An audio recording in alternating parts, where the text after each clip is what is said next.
Шаһарымыз облыс орталығы атанғалы зәулім ғимараттар салынып, қаламыздың көркі кіріп қалғаны жалған емес. Десек те, аталмыш нысандардың сапасыздығы туралы да кем естімейміз. Рухани Астананың ең элиталы үйлерінің бірі саналатын Нұр-Сити тұрғын үй кешеніне барып, өз көзімізбен көрген болатынбыз. Тиісінше Нұр-Ситидің нұрлана алмай тұрғанына да көз жетті.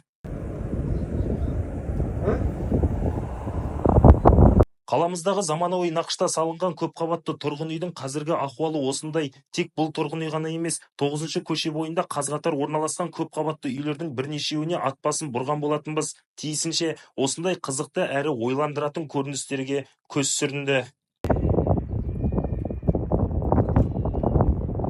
Түрлі түске боялған тұрғын үйлерді көргенде көзіңе оттай басылатыны жалған емес. Десек те, 25 жылға несиеге алып баспанаға әрең қолдар жеткен тұрғындар үшін 3 жылға жетпей іргелері жерден алшақтап қалатын тұрғын үйлер қаншалықты лайық. Сапасыз салынған көпқабатты тұрғын үйлерден баспана алған пәтер иелерінің базынасы кінәлілерді іздеу емес, нақты қала әкімдігі тарапынан қайта сараптамаға өткізіп, олқылықтың орнын толтырса дейді. Ержан Смағұл, Жаңа Тұран, анық ақпаратпен жедел жаңалық.